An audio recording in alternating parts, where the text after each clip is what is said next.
Welcome, my friends, to Peace, Love, and Bring It Back, the podcast that never ends, where we gather our clan and talk about the peace and love in our lives, the difficulties along the journey, and how we rise up from them.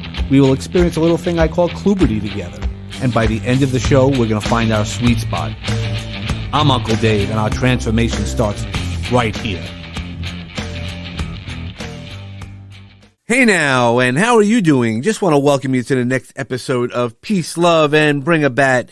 Today's episode is Meilin Ehlke, and she's a podcaster. She's talking about wellness and everything else. So how are you doing today? I'm doing well. Thank you very much. The sun is shining, and then I get nourished, and my life is good.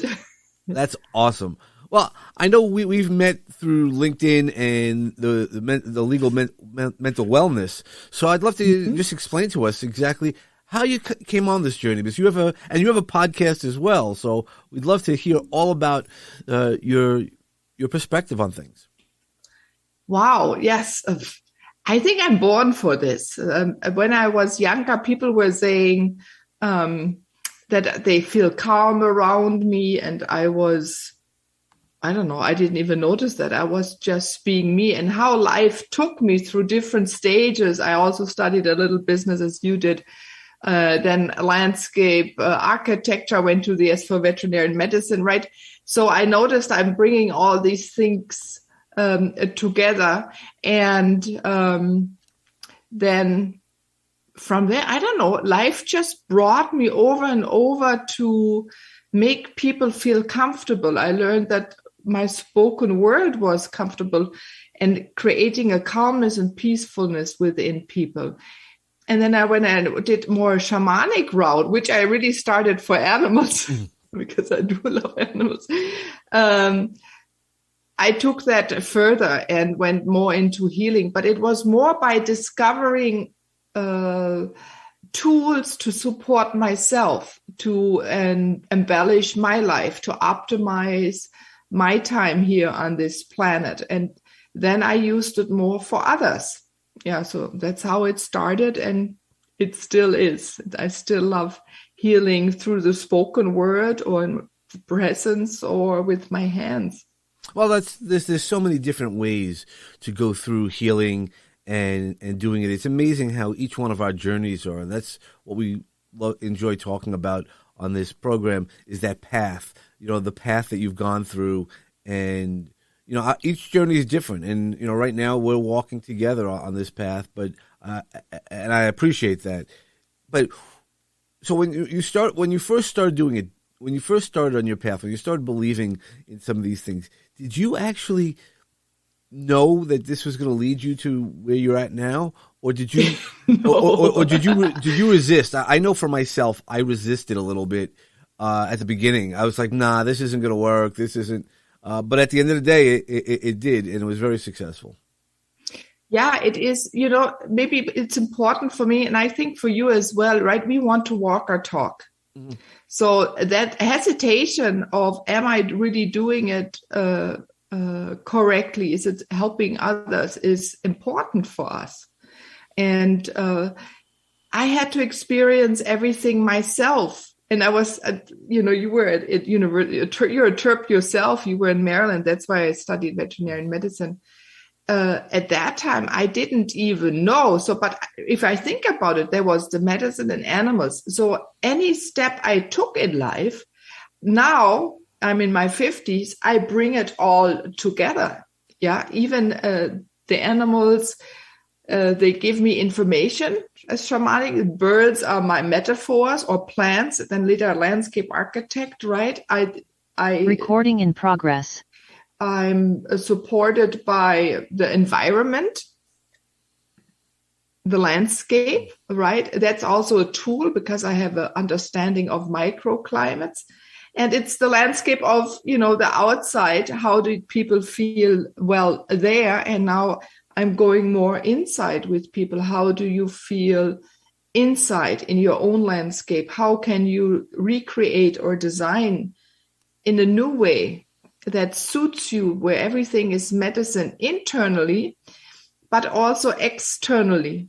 And then, the spoken word becomes a medicine. So this is all health, as you said it. But the best I can do in all of that, when I support others or bring through the wisdom on the words, is to hone in on a regular basis on myself and said, oh, am I doing what I'm speaking about? Sometimes I speak in the future, David. And I said, oh my God, am I already doing what I'm talking about? And then I have to stop and catch up and do these things as well and integrate them into my life. Because this responsibility, or that, there's also a little bit fear probably of criticism. Mm-hmm. You may have experienced it as well, right?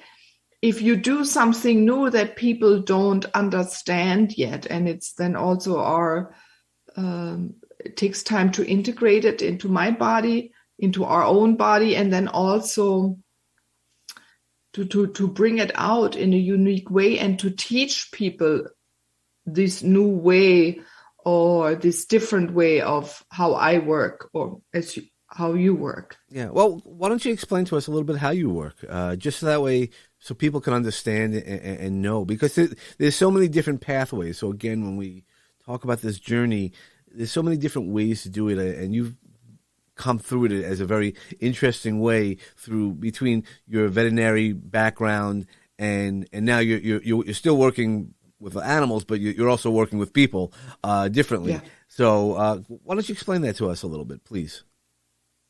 Yeah, so for me, important to support people in feeling a calm inside. And the fastest way to calm and feel peaceful is to be outdoors in nature or indoors in the shower, right? Because our magnetism system, we just goes in. And maybe everyone who's listening, you may have noticed how many good ideas you get in the shower, or what great ideas you get when you go for a walk outdoors. Because then there's nothing separating us from the oneness, everything existing. This is fascinating. Then we have unlimited connections. And so I bring information for people through the spoken word, or the word I sing then, and bring a comfort or a recognition happens, which strengthens a person to believe in themselves and to act on their own ideas, if that's it. I also have been told often that the pure presence, because as I always focused on myself to be the optimal Meilin, right? Then the light can shine out, or there is no resistance, there's no tightness in the body. So that emanates out into the world and people feel it and they can synchronize. So a lot is by synchronization, and one doesn't have to do a lot. Right? A smile is sufficient. And then the particles in the body realign. Yeah, that goes more into depth. And then also art. So often I paint, or I'm being moved to draw a symbol or a drawing or a painting, and a person can gaze at it or touch it and feel in a way that they're not alone, and they feel that they're on the right path, or that there's hope in creating what they desire. So that's it. It's really more a all-round way to support you in many facets of your life. So because we're multifaceted people, and too often we just minimize ourselves, and the more wide and open we become, and that's what I support people with, that they feel comfortable, relaxed within themselves. Yeah, and then they walk different, they eat different, they have different relationships, you speak different, you bring your work out on stage or podcasts, right? It comes over different, and people hear it in your voice changes. The more you're yourself, the farther your information goes out into the world. Well, that's it, being your most authentic self. And I love that I know you didn't intend on saying the word assets, but it really is all the assets, all your resources that you bring in. That's what changes the facets of your life. But and that's really interesting that you have so many different ways, and it's similar to how I work, where you try to get all the different senses, taste, you want to make sure that everything works well to your highest good. Mm-hmm. Yeah. And go ahead.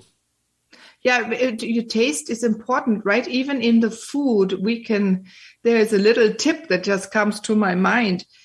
We know what to eat. If you go to the grocery store, your body will pull things. What tastes good to you? You can taste water, right? You can drink a few different waters and you'll notice some you have more difficulty swallowing than others. Yep. So the ones that go easier to swallow, that's your kind of water. This is with every food, fruits, and not every day we need the same. Some days you want that, and to stay open, to give you the permission. And I think this is what is changing. People are now giving themselves more and more a permission to do that and not to be so regimented and to go more with the flow. Well, I think that's the really important part is, right, going with the flow and understanding, not only being your most authentic self, but also having that flow, knowing what's right for you, much like the water. It really is having that knowledge and really that awareness. That's the part of it for all of us, is that awareness, is how you're feeling in certain situations, how you're feeling to react. And that's where the power is, because that's where you get to change the power and regain your own power. Yeah. And we were so taught in cultures not to have power. And many, especially also a Western culture, I would say the most, since the Roman times, the more we feel alone, the less we think and become ourselves, right? So the people said we were separated from each other. Community were torn apart. Our languages were taken away, right? Mm-hmm. When the conqueror comes, what happens? You have to speak their languages. So we speak languages that are not ours, and we can feel it in ourselves or people before. And so you shrivel a little bit. So that was on purpose. We were made to shrivel, or even in school, right? They concentrate on the things you don't do well instead of on and that hasn't changed, on what you do well. So the children can smile and become curious and open up and study for themselves what they desire. Or in our work, it's still the same. So the more we connect also with each other and feel comfortable again being with each other and trusting each other, the stronger we get and we become more creative. Exactly, because and that's a really good point, right? If you did something wrong in school and then they yell at you, instead of saying, okay, you could have done it this way, or that, it's really important to always put positive pieces to it and not necessarily push positive pieces, but having plant the right seeds. I guess that's really what we're talking about when we're talking about cross-pollination and coming up with the right way to grow the seeds. So how do you grow some seeds as you're doing your work with clients and for your own life? Asking questions. Taking the time, not pushing. So I believe things happen when they're supposed to happen, when they need to happen. And I've experienced it over and over and over. If I said sometimes I want this and that. If it's not needed, it won't happen. But if it's needed for me to be in certain locations or in different countries or have a certain teacher, everything, the whole universe changes, that Meilin is going to be there. And then I'm there, even if sometimes I didn't even have the funds. But things happened where suddenly the flight was a third, the hotel was, a third. And I said, oh my God, this is happening. It's just 2 weeks before. It should go the opposite, right? More expensive. And these things happened over and over before. So I've learned now to wait, to follow my intuition, and to be patient. And that sometimes feels very uncomfortable because you think you should be doing things. Mm-hmm. But we are really never in a state where we don't do anything. Even if I sit in the sun, right, I get information, my body is replenished, I feel comfortable. You don't need to eat so much because the warmth feeds your body, or you don't have to exercise so much. You're safe again. So I'm noticing to slow down my life and become more flexible, because we're beings that are flexible, and we were taught going back to be immovable or stagnant and stuck. Right. But the more I go with the flow, even of other people in my family who comes and friends, and I said, oh, yeah, and open for what possibility can happen, what I can't fathom, to stay open for that and to leave a lot of space for it. This is important. So in whatever you want to set an intention, or I also set in an intention where I want to go, but then to leave it open and always do the steps when you feel, oh, now is the time to write, or now is the time to call someone, and to do that, and not to be too rigid on a schedule. Right. We'll be back in a moment.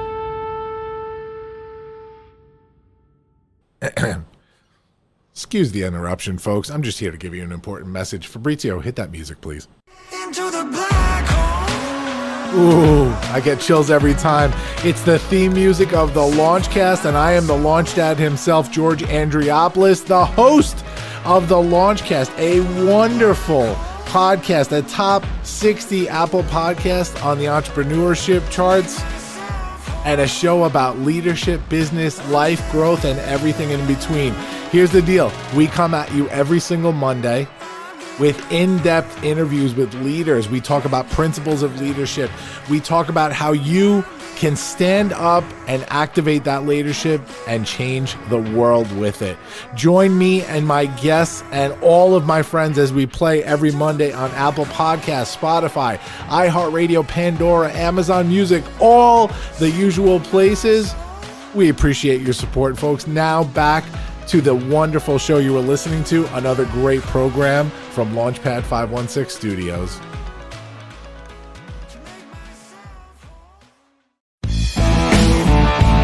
You're listening to Peace, Love, and Bring It Back with me, Uncle Dave Shemetsky.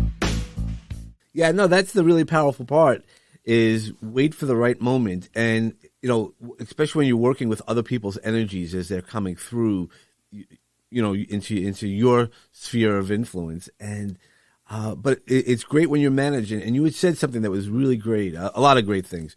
But the thing about how to slow yourself down, you know, we think we need to work in a quicker world, but when you're calmer inside and you're able to think differently, I say that often, where I go, I could teach people, and I do teach people, how to think quicker by reacting slower.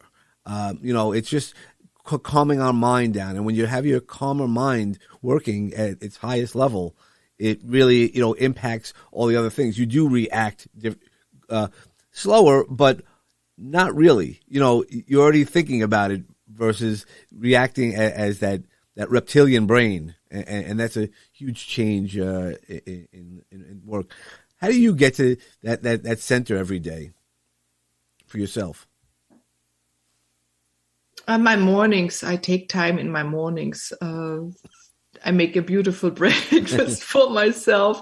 Sometimes now I can sit outside, hear the birds.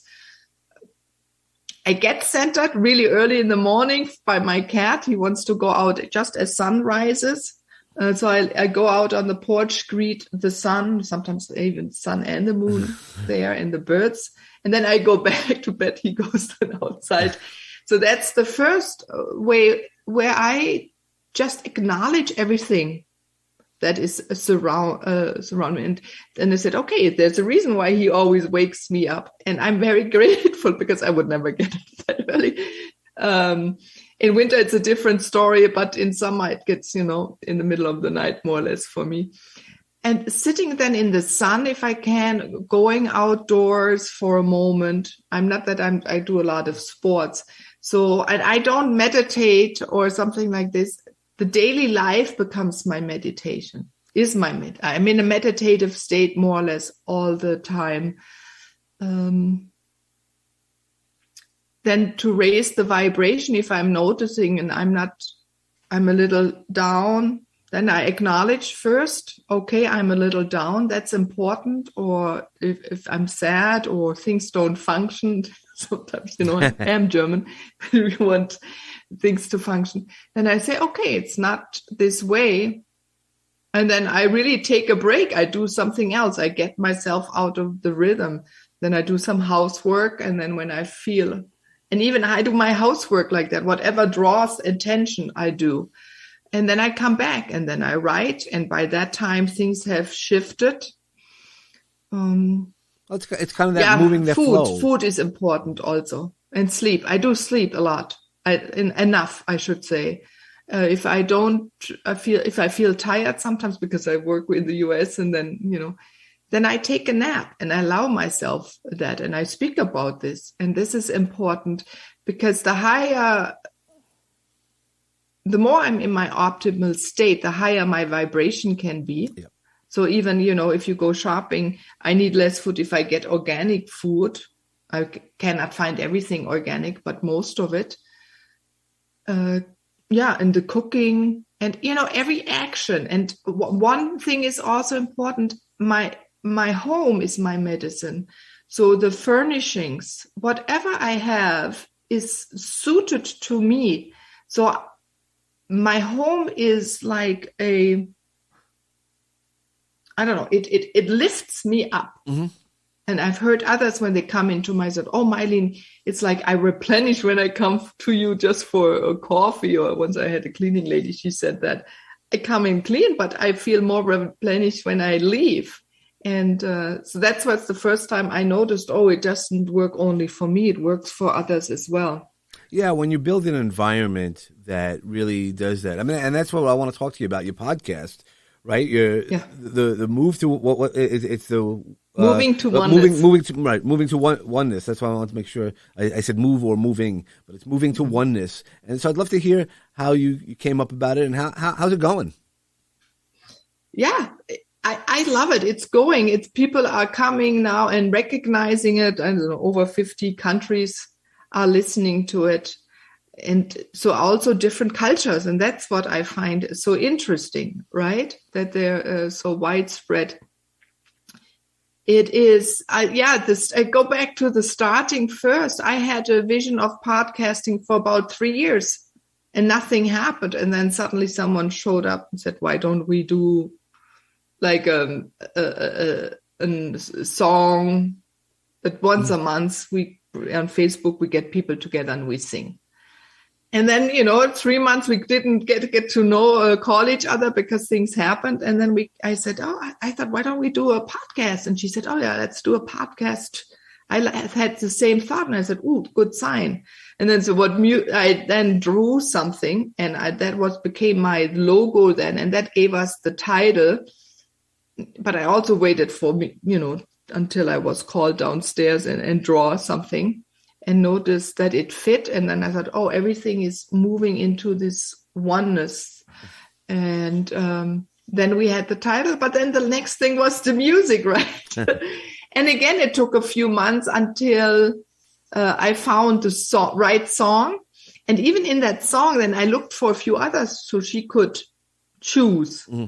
But I knew already it was that one. I should have not spent more time listening. Searching for others, because when I gave her then an array of songs to pick, she went to the one that I picked first, and I knew that was it because you could feel it in the body. And then we went on from there. The perfect date, I think it was February 2020. Yeah, 2nd February. That was a great time to start. And I have twice a month. I have people that I interview that work or their whole life is about oneness. Mm-hmm. And then other times I speak whatever words come to me. And then often I anchor the wisdom in with sound and songs that I channel. So it can be implemented. It supports people in really acting on it. So it creates an experience, right? So the words are not just something you've heard. You can really implement it into your own body, and it moves you into action. Yeah, well, that's what we're talking about, right? Integrating it in different ways, and it is a great. Mm-hmm. Where can people listen to the podcast? Where can they I think it's everywhere. Yeah. Okay. Yeah. Anywhere, of Spotify, Amazon. I don't know, over 30 platforms that I only put it, but other people find it on others. Yeah. Once it gets into iTunes the feed. is the big one. Yeah. No, I just wanted to make sure so everybody in the audience could hear it. I've listened to it, and it's great. It's enjoyable. It is uplifting, and that's the great thing is when you can have some uplifting, even parts of podcasts and things like that. It really does move it forward. Now, yeah, it creates hope. Too often we're too alone, and we're hesitate often to express what we think and feel with others. Sometimes even the partner. And so my goal was, in a way, to support people in recognizing that they're enough, that they're beautiful beings, and they have so much to give, and that we're here for a reason on this planet right now, and to live that and to be courageous enough to say, wow, I have all of this. I'm vast. I'm connected to everything beautiful existing. So that means I'm part of this beautiful existence, right? And so that encourages and uplifts people. Those are also emails I get, is that they're uplifted when they're down. Yeah, which is the great. It's that bringing us into the oneness, that we're all one. We're all the same. We might be different in some aspects, but at the end of the day, we all want the same things. We all want, and by bringing us into that oneness, that one energy, and that's where we find the power. Yeah, and you were talking about it, right? So if I'm relaxed and I can connect to the source or oneness, suddenly there comes a sentence, a word, and that's exactly what is needed. So there is no time needs spent on trying out things, because that's going to function and you just know it. Mm-hmm. Yeah. And once you know what works for you, that's where the power is really acknowledging it. Exactly. Not being told what works for you. That's why everybody can have a million different situations in their lives, but it really is what works for you. And that's why it's great to have all the different resources, not just one resource. And, because it's when you have that variety is when you might just need that. As you were saying about your current, during the day, if something doesn't feel right at that moment, you just go to something else. It's fine. Mm-hmm. It's kind of like the bees in the world, right? We pollinate and, we work on one and then cross-pollinate with so many different other things. Yeah, and often, when you want to do something or you have an idea and the idea is good, sometimes the timing is not right. Right. Yeah, it can be in an hour, it can be in a day, in a week, a month, a year, because our environment out there also is moving and finding its way. And especially if others are involved, then we just have to wait a little bit, and then suddenly it goes much easier because there is no resistance. Right.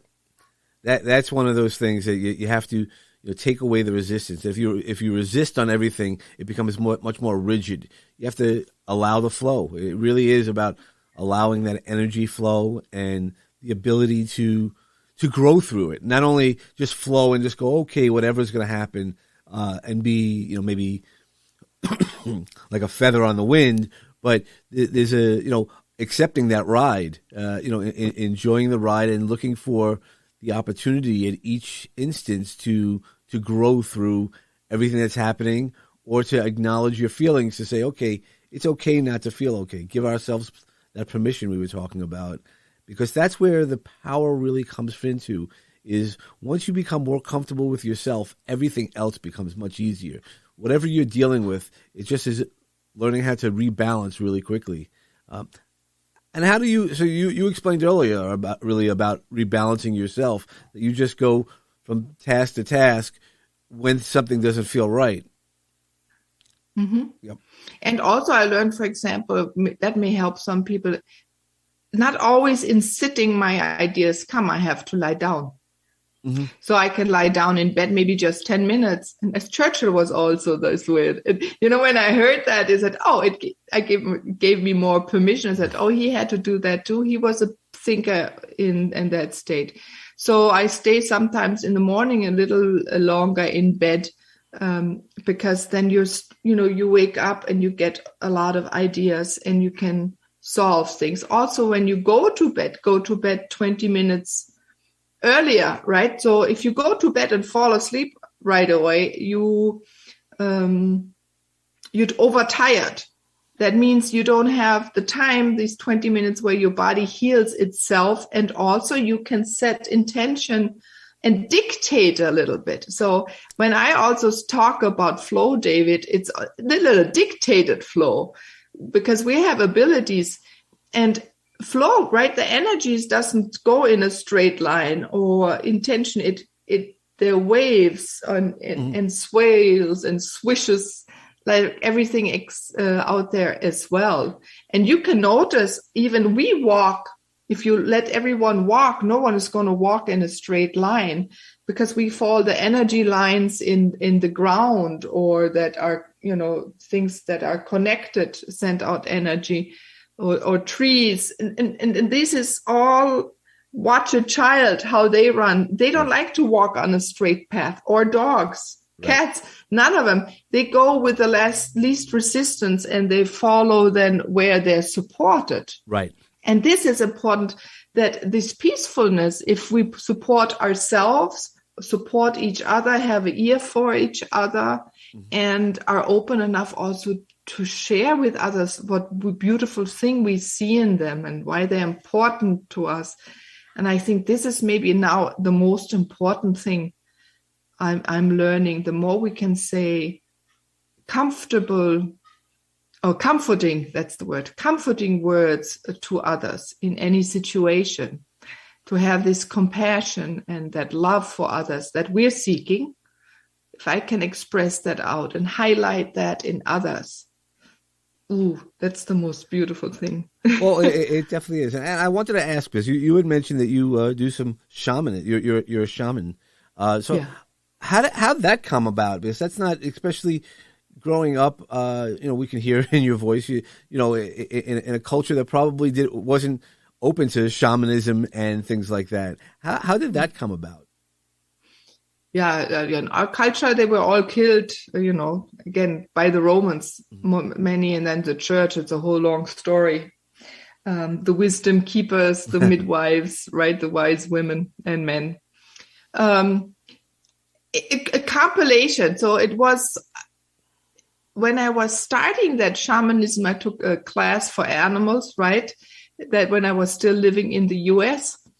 And then it was really a journey of understanding what I'm already doing all my life. And then to learn to focus it more and to put in some puzzle pieces that I didn't have by finding the right teachers. I studied with shamans from around the world. And each had then some nuggets where I could understand already what I was doing. Even the channeling, I didn't learn it. I always did it. So this is interesting, but now I can intentionally direct it. And that's why I'm also a believer. We have all these tools and these gifts, but no one was there, especially in our Western culture, David, that said, oh my God, you're doing this. Other cultures, they have that. They look at a child already as a youngster or a baby, and they can read it and support it. And so they feel more, they get faster where they need to get, can do their work, and they have a community that has this knowledge as well. And we didn't have that. So it was difficult, or stepping in. And luckily there was one day a English druid. He was the grandmaster in Great Britain, and he had written a book about the whole history of Europe, and that now information is coming back where we can recognize and also step in and say, yes, we are also healers. We have unbroken lines, but there's the genetic, and we don't have to be ashamed of saying that or saying, oh my God, I'm not an indigenous person. But in a way, yes, I'm an indigenous person of Germany, even half American, but even that side came from Pommerland, so up Germany at that time. But it really doesn't matter, I think, because we're all from this planet, don't have an understanding. But still, these cultural, social things, they do nag at you, right? Even so, you're always battling or having to battle. Why you? And then also, I have cerebral palsy. I walk different than everyone else. I wobble. Unless I channel and dance, then it's gone. Yeah. So it showed me. And then even there I said, why does certain beings, they were once upon a famous dancers, come to someone like me who wobbles? But I dance them because I'm open and free enough to dance them then in the room. So I've learned that I'm this already, but to step into it was not easy. And I think because we have so much judgment, and as now the times are changing, people are less judgmental. They're asking many questions and they're noticing things are not right and what should be different nowadays and what have been taught and that is really not true or feels not true. So people go more also into the feeling. And in the next few years, I think, David, your work is also going to be so important to get people out of the rut they're in now and to really get into this beautiful movement of being themselves and understanding what we're all connected to and what we're here to do. Yeah, and that's what it is. It's all about, again, moving that flow and having that openness. And that's why with shamanism, that's why, most people look at it and go, oh my God, those are, but it really is that it's that connection. And that's what we really wanted to do. And having that connection, using that connection, and then being open to connections. That's where the real power is. Exactly. Yeah. And our own connection. A lot of people, we are afraid of ourselves. Well, that's where I always say to people, and I've used this at my audience is going to roll their eyes, but I always go, the monsters under our bed are not much worse than the monsters in our head. How we, build it up in our heads, all the stories and the things like that become much more, and we're scared to face those monsters versus somebody outside who, really doesn't matter. It all starts within ourselves. Now, I feel we've connected with you really well, and I really appreciate your time. Thank you. And is there any final message you'd like to leave with us? Yeah, as you were just speaking, I thought step by step, take your time and do something minuscule is already a lot. What you do now, it will impact your life. It impacts others. So practice doing little things more and more that feel comfortable to you, that fit into your rhythm, and be open to try it out and smile at people and at yourself. Smiling will always do it. I'll be smiling today because thank you. And that step by step, that's really on our journey, on our path, be a pathfinder, and really thank you so much for your time. And as we just wrap up, I just want to make sure that everybody has peace and love in their life, which is keeping that flow of energy, finding out what energy is best for you. And when you're bringing a bat, bringing an awesome thought, thinking about who really is here to support you. And when you swing away and hit your sweet spot. Thank you. Thank you, David, and everyone. Bye-bye. I'm really glad that you're enjoying our show. Peace, Love, and Bring a Bat is brought to you by Launchpad 516 Studios. Executive produced by David Chemetsky and George Andriopoulos. Music selections by James Grant, Zach Nelson, and James Gaither, and licensed through Storyblock. Sound effects and sponsorship music licensed through Epidemic Sound. Peace, Love, and Bring a Bat is hosted with Podbean. Subscribe to our show wherever podcasts are available. And don't forget to leave us a 5-star review on Apple Podcasts and share with all of your friends. Follow us on Facebook at Peace, Love, and Bring a Bat. Follow me, Uncle Dave Chemetsky, on Facebook, Instagram, LinkedIn, and Clubhouse. You can find all those links and more info at davidchemetsky.com.